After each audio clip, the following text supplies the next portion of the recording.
It's the month of September, and you already know what that means. It's college application season. And for those that feel like their application is either empty or just don't have much to show, this is kind of the video for you. So here are some last minute activities that you can add to your application. And also be sure to watch to the end as I prepare like a special gift for my viewers. And just before we begin, I just want to thank everyone for 300 subscribers in the first 2 months, which is just phenomenal.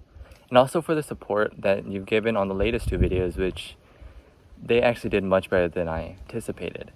So yeah, I'll keep making videos on my pre-med journey, and make sure to subscribe. Yeah. So the first idea you could do is like start a club or organization, and I'll just show you how I did it. So basically, a club is something you want to kind of work on throughout the year, but you can definitely put on your application. Like for me, I started the NHS tutoring program at my school. So what we basically did was I and a friend had to do a high school project, and we're saying, oh, what a better idea than just to make a tutoring program, because one, it's easy to do, easy to track, and doesn't require too much effort.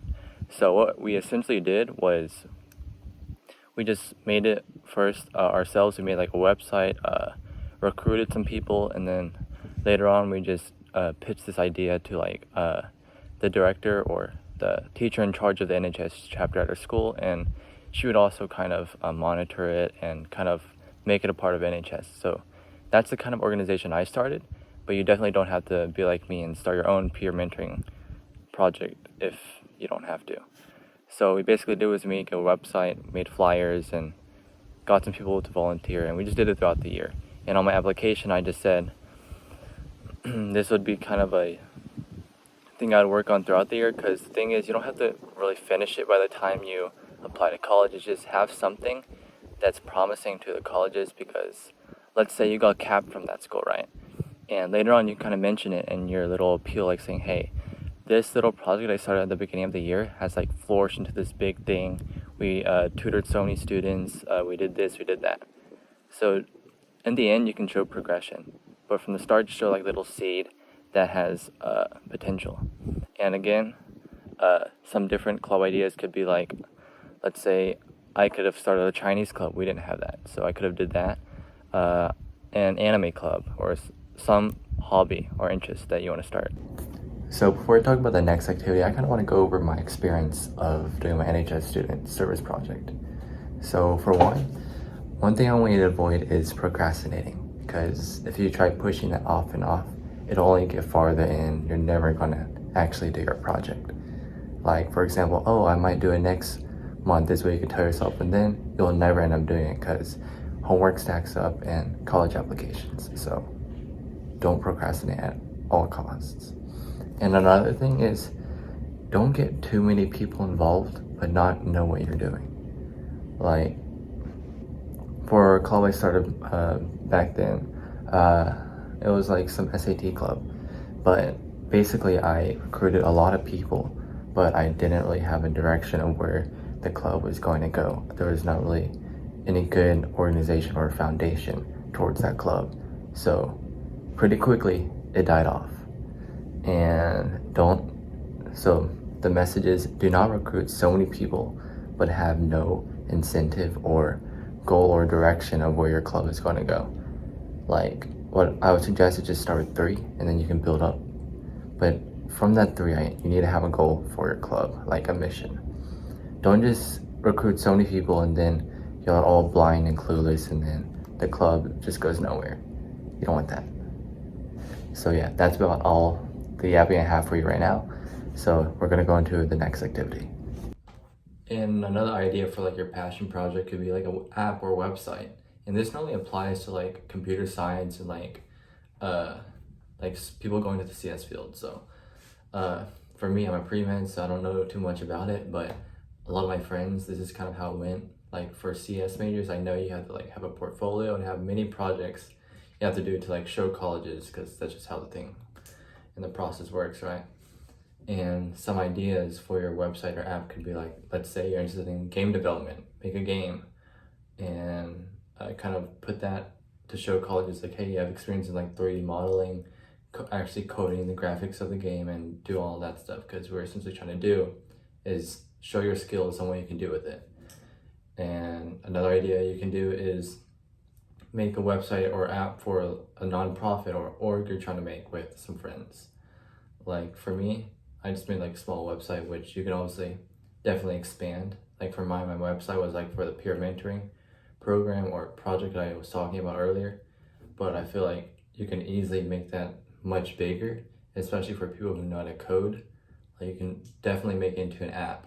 And on to the next idea, which is kind of similar to a website, is social media or like podcasts, like that kind of category. Like now people these like start their own podcast, like something they're genuinely interested about. Like let's say I could easily start a podcast on pre-med. This channel is kind of my passion project, but it's more for med school, little experiment I'm doing. But yeah, you can make a podcast or a channel about that, whatever you're interested in. It doesn't have to be pre-med. Let's say you're interested in space, make a podcast talking about space. Do that. And you can make content on YouTube, Instagram, anything really. Or you can make a film. And really the choices are in this. So just whatever you want to do and just do it. That's what colleges also want to see, is people who actually pursue their passions and people who actually have passions.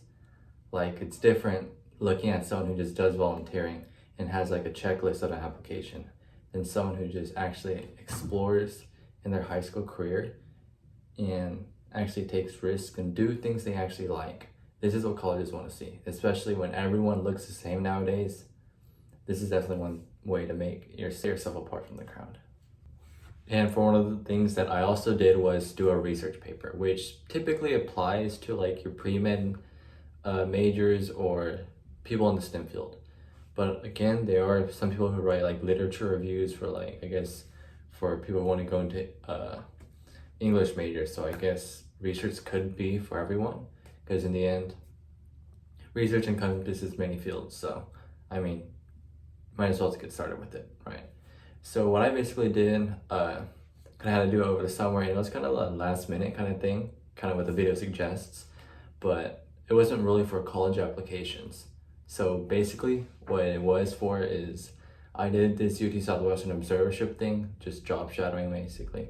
And one of the requirements was I had to have a medical project. And mind you, the deadline was like was May, and I was like applying like 5 days before the deadline. I was like, oh shoot, I need to get something like worked up fast. So what I basically did, like any high schooler would do, is I went to ChatGPT for ideas, like just top medical projects, and what I first got was a research paper. Like, oh, I can do that. So basically what the program wanted was I had to work on a medical project for the entirety of the program, even though I feel like that's such a stupid requirement, because there was nothing to do with the project. It was just a requirement that was there. Can't really explain it, but we never worked on the project during that time. So yeah, I just went to ChatGPT, got an idea for the research paper, and I went to ChatGPT again and wrote an outline for that research paper, which I don't think looks as impressive as an actual one, where you collect data, you do some cold emailing, which I'll get to in a second. And yeah, this was just more of a thesis statement that I wrote, and I was able to get it published. And I'll just talk to you about that for a brief moment. So back to my story. I made an entire outline through ChatGPT, and then I just went online, started doing some random research, and came out with an 8-page research paper. Basically BS that whole thing. And yeah, I was able to have like an abstract I presented to the UT Southwestern people. They'd say, okay, you're in the program. And in that program, I was able to get like 30 hours of job shadowing, so that's a win. And I was able to put that research paper on my application. Plus it was published, which means you like search it up online and my paper would show up. But even though the paper is 8 pages, I actually put an effort in it.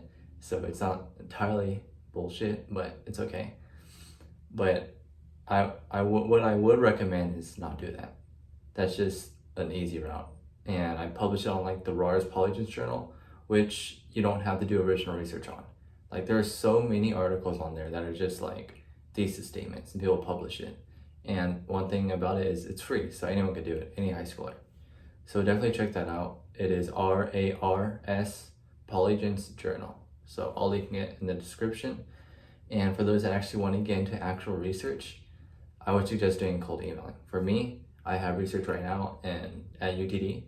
And what I did was I kind of cold emailed in March of senior year and was planning to do it in the summer, but couldn't. But now I have like a position. Now I'm able to do it for the fall semester. So I don't have to worry about cold emailing or anything. I just have it. So yeah, I'll also have a template in the description as well for your cold emails, so look at that as well. And for those that are actually writing your research papers, I have something special for you. And it has to do with the sponsor of today's video, which is again, Afforai.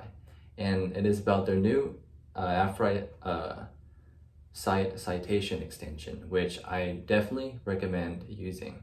And here's just a demo of it. So in my last video, I covered Afforai's other features, which includes the AI Research Assistant and the dashboard they have to allow you to collab across your research papers. This time I want to reveal the cite extension. So basically in your cite extension, you can have in-text citations, and through those you can use different formats such as APA, MLA, and really anyone you could think of.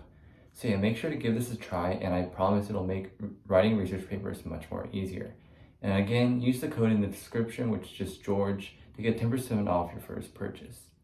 Now that you've got like a little glimpse of Afforai and some general ideas you can do for a passion project, the last one I would recommend is doing like a community service project. Like this could be preparing meal kits for your homeless shelter, or picking up trash in your community, anything. For me, or from my experience, colleges typically like to see these kind of activities. We're actually bringing change to the community, and you're doing it in a way that is different from everyone else. Like other people typically volunteer and stuff, and if this genuinely interests you, I would definitely go for it. But one thing I would say about it is there's a lot of organization and planning. So keep that in mind, don't procrastinate. As I said earlier, it's kind of similar to starting your own club or organization. It's pretty hard. It's much harder than doing the other ideas I've listed, but in the end, I think it'll be much more rewarding. So yeah, have a group of people you can start it with. Have a teacher as well, like a sponsor for it and stuff. They can keep you on track. Use their experience to guide you, that stuff. And yeah, that's about it really. So yeah, I hope this video helped. It's been a while since I've uploaded one of these videos. Since last week I kind of did like a more commentary video, which I hope to post more of soon, because for me I think it suits me better, and it's actually soothing to talk into a mic and just yap away. So yeah, hope to see you next video.